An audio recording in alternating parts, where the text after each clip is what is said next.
अस्सलाम वालेकुम। उम्मीद है आप सब ठीक होंगे। आज जो हमारा टॉपिक है वो है मेडिकल माल प्रैक्टिस और नेग्लिजेंस। ठीक है, अब माल का लफ्ज़ जहाँ पर भी आ रहा हो तो उसका मतलब ये होता है कि कोई चीज़ जिससे आगे बयान की गई है वो सही से हैंडल नहीं हो, मिस डीलिंग हो, ठीक है, डील सही से ना हो। तो ये एक तरीके का जो मेडिकल माल प्रैक्टिस है ये बताती है कि मेडिकल के लोगों की वजह से जो है वो कोई किस्म की मेडिकल फैसिलिटी के अंदर या मेडिकल प्रोफेशनल की वजह से या मेडिकल के हेल्थ केयर प्रोवाइडर्स की वजह से कोई भी अगर पेशेंट के अंदर तकलीफ़ आती है या ट्रीटमेंट सही से नहीं हो पा रहा होता और पेशेंट जो है उसकी इंजरी से डेथ तक चला जाता है तो उसे हम माल प्रैक्टिस कहते हैं या नेग्लिजेंस कहते हैं। It's sort of a professional negligence in which health care providers की तरफ से होती है, जिसमें ट्रीटमेंट जो है वो बिलो द स्टैंडर्ड्स होता है। ठीक है, पूरे जो ट्रीटमेंट है वो स्टैंडर्ड नहीं होता उसका, ठीक है, और वो रिजल्ट करता है इन डेथ और पेशेंट को वो किस तरफ ले जाता है, डेथ की तरफ ले जाता है, और ये सिर्फ एक मेडिकल एरर की वजह से होता है।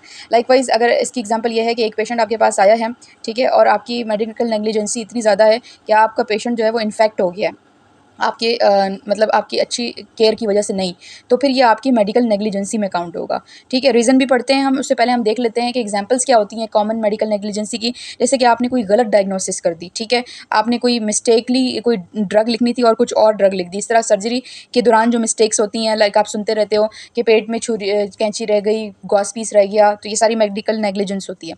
डिले जो होता है डायग्नोसिस डिजीज़ में, कि आप डायग्नोस नहीं कर पा रहे कि डिजीज़ के अंदर क्या है और डिजीज़ कहाँ से कहाँ निकलता जा रहा है। ठीक है, मिस्टेक प्रिस्क्रिप्शन के अंदर नाम किसी का और आपको किसी और को कोई दवाई पकड़ा दो। ठीक है, टेस्ट रिजल्ट के अंदर कोई एरर आना, मतलब कोई सिटी स्कैन की है किसी की रिपोर्ट है या लैब रिपोर्ट है, उसका रिजल्ट सही नहीं है, कहीं और से करवाया तो कुछ और है, एक जगह से करवाया तो कुछ और है। ठीक है, और pre post surgery care, surgery होने के बाद केयर नहीं अच्छी मिली नर्सिंग की तरफ से। ठीक है, सर्जरी होने के बाद उसको सही से बैंडेज नहीं किया गया, उसको नीट क्लीन नहीं किया गया, स्टरलाइज नहीं किया गया। ठीक है, तो ये सारी चीज़ें मेडिकल नेग्लिजेंस की एग्जाम्पल हैं। अब रीजंस क्या होती हैं कि जिसकी वजह से मेडिकल माल प्रैक्टिस या मेडिकल नेग्लिजेंस हमें फेस करनी पड़ती है। 4 एलिमेंट्स हैं या कहते हैं 4 रीज़न्स हैं जो कि मेडिकल नेग्लिजेंस को प्रमोट करते हैं। नंबर 1 है ड्यूटी।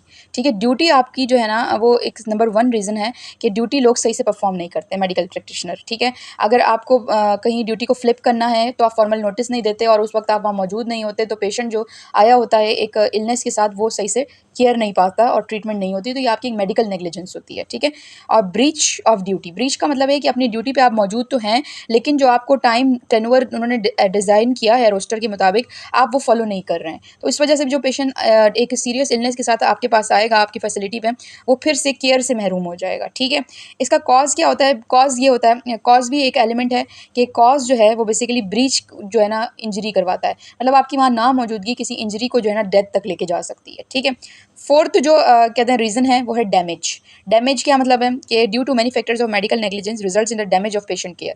ये कहते हैं कि आप इस वजह से बहुत सारे डैमेजेस आते हैं, जैसे कि लैक ऑफ ट्रेनिंग की वजह से हो सकता है ये बात, या नॉन फिजिकल डैमेज आता है जो कि इमोशनल भी होता है। ठीक है, आप पेशेंट को किसी को स्कॉल्ड कर दें या डांट दें तो हो सकता है वो पेशेंट एक डिप्रेशन में चला जाए।